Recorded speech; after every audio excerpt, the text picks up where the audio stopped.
The New Orleans Saints gear up for their third and final game of preseason. It's all dog around this mug. That's right. The New Orleans Saints will play their third and final game of preseason versus the Houston Texans in the Superdome.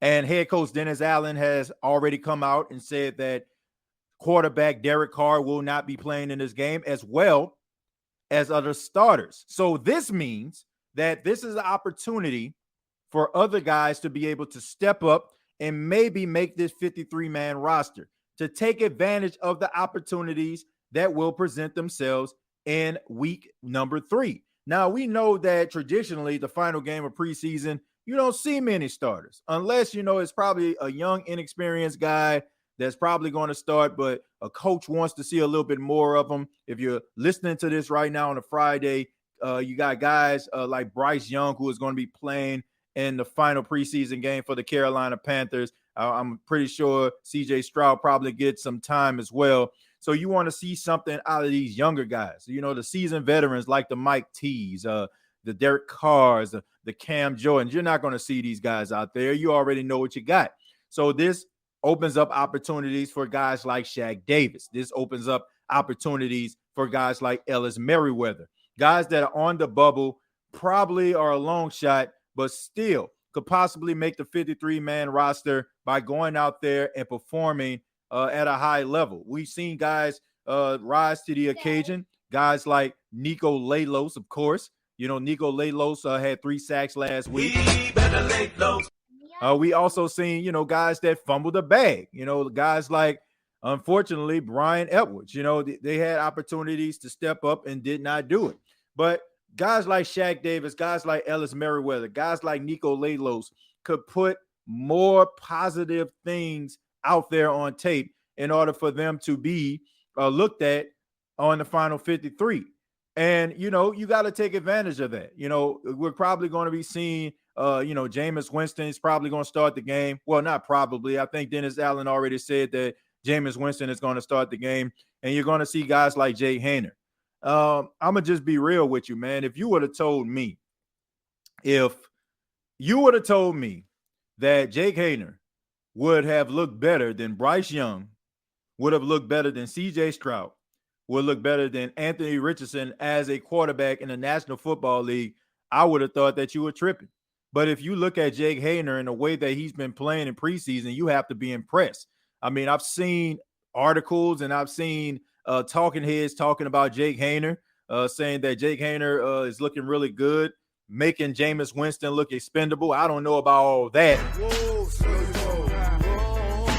But it is something positive for the future of the New Orleans Saints. It seems that the game is not too big for a guy like Jake Haener. I always said that Jake Haener had a lot of talent. I think that his size, him being 6 foot 207, kind of made teams shy away from him due to that. But he still completed 70% of his passes. He had 20 touchdowns, only 3 interceptions last season for Fresno State. So if this guy can get better as time goes on, the Saints might have something there. And it's good to see. And we're going to see probably a large sample size of them. I'm pretty sure Jameis is probably going to play the first half, and then Jake Haener is going to come out there in the second half. What I expect to see in this game versus the Houston Texans, look, I don't expect to see nothing exotic or anything like that, but I expect for guys to be able to do their jobs. I can tell you one thing that I don't want to see. I don't want to see 14 penalties. The Saints need to cut down on the penalties, and I know that Dennis Allen said they watched the tape. We watched the tape this, tape that. Look, I get all that. I don't want to, blow this out of proportion, but 14 penalties is very, very alarming, whether it's preseason or not. That shows you that your team is not very disciplined. Now, you can say that a lot of the guys that were committing these penalties probably won't be on this team when it's all said and done, but you still don't want to put that out there, right? You still want to be coaching these guys up, and you still want to see improvement out there on the field. We also heard that Ronald Curry, assistant offensive coordinator and quarterbacks coach, will be calling the plays in this game, and Joe Woods, the defensive coordinator, will be calling the defense. I'm interested to see what Ronald Curry is going to do and how he's going to approach the game. Look, I'm very high on Ronald Curry. I think that he is a future head coach in the league. definitely going to get his own offensive coordinator gig sooner rather than later. And we all know what Joe Woods can bring to the table. He has a history of getting the best out of guys defensively. So these guys are getting the opportunity to go out there and coach the game and call the offense and defense. And let's see what these guys can do. Let's see if Nico Lakelos can replicate what he did last week. Let's see if Ellis Merriweather can be able to step up and do some of the things that he did in week 1. And then you also have Kendre Miller. Kendre Miller, who we were very, very concerned about.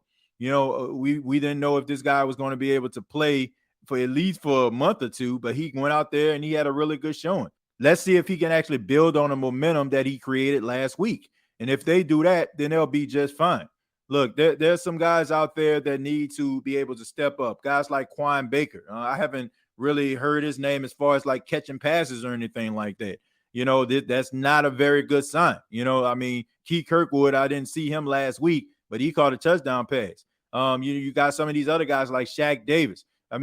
They're stepping up. So I don't know what Quan Baker is actually doing out there, but this is an opportunity for him. I don't know if you're going to make this Saints roster. Is probably a long shot based on what you have put on tape so far, but there are other teams out there. That's what I want Saints fans to understand. Also, there are other teams out there that could acquire the services of these players, and we know that more than likely they will. That's the reason why we were so excited about the offseason, because the New Orleans Saints managed to bring in guys who were seasoned veterans, who have been around the league, who have made plays for different organizations, and they brought them in, I'm talking the Saints, to be able to compete with what they already have. Iron sharpens iron. So we know that they're going to have some guys or some players out there that's going to be making other teams. We know that there are wide receivers that are needed around the National Football League as we see some of these wide receivers go down. We've seen Jerry Jeudy, unfortunately for the Denver Broncos, go down. He's going to be missing several weeks of action during the regular season. So who knows? We know that the New Orleans Saints and the Denver Broncos, because of Sean Payton, have a relationship. We heard about stories about Sean Payton inquiring about the kickers, right? With Gropey and also Will Lutz, right? So that he's familiar with some of those guys that are on the Saints team. So who knows? And this is why these guys need to take advantage of these opportunities. Let's see if some of these other guys defensively on the defensive line can be able to take advantage. The linebacking group, right? Let's see if some of those guys can be able to make some plays as well. The secondary, it was kind of up and down last week. Let's see if they can actually show a little bit more discipline, show a little bit more physicality when it comes to them playing in coverage. It's about getting better at this particular stage. You don't want to see the same mistakes over and over again. You want to see remnants of improvement every single week. Let's see if we can get some better play on the offensive line. Let's see if we can get some consistency there from those guys. I'm looking forward to seeing this final game of preseason. This hasn't been like the traditional preseason where the games are just so terrible and you don't even want to watch them joints, right? Because, it's like so boring. They've been really exciting. And I think the most exciting thing about this is the Saints have so many talented players on the team. So, and also the fact that the New Orleans Saints have, haven't made the playoffs in a couple of years. So we want to see how they're going to be able to get back on track. I'm liking what I'm seeing from Dennis Allen. Whether you like him or not, you have to believe in his confidence. I think what Demario Davis said about him is correct. You can see a change in Dennis Allen. Rather, it's the fact that he brought in these guys, rather the fact that they understand that he is the head coach versus last year. It was a bunch of Sean Payton layovers. So maybe that has something to do with it. And maybe he's just excited that he knows that this team has the capability of going all the way as long as they stay healthy.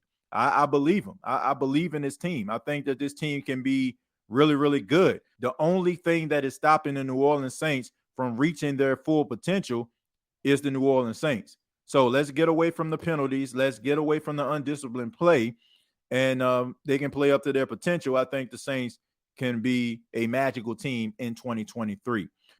But thank you so much for checking out the State of the Saints podcast. The State of the Saints podcast is brought to you by Manscaped.com. And today we're here with the sponsor for your bouncing bundle of joy. No, I'm not talking about a baby, man. We're talking about your baby makers. That's right.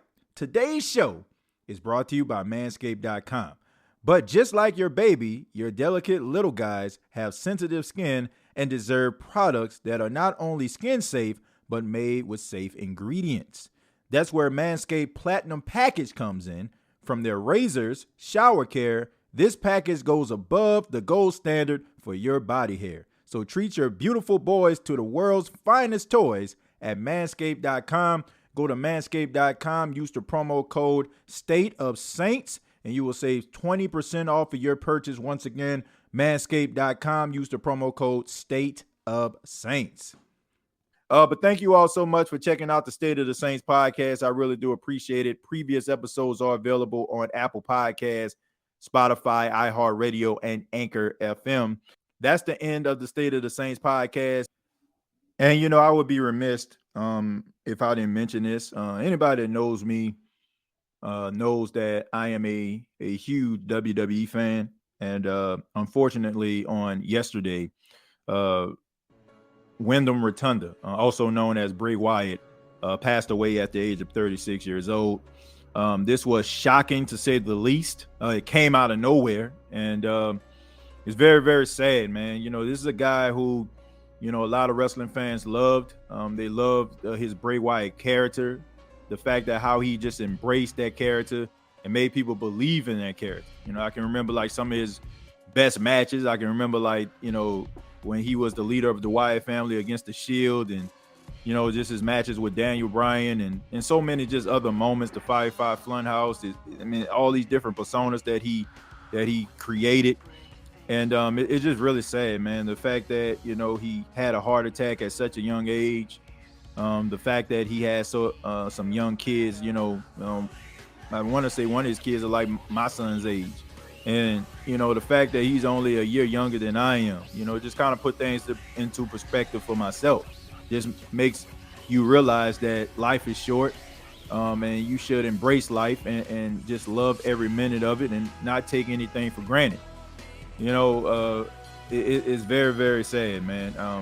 I compare this particular death to when Eddie Guerrero died. You know, when Eddie passed away back in 2005, I can remember exactly where I was, and I just remember it just coming out of nowhere. And this death definitely came out of nowhere. But Bray Wyatt leave behind a legacy of great matches, great moments for people to enjoy for generations to come.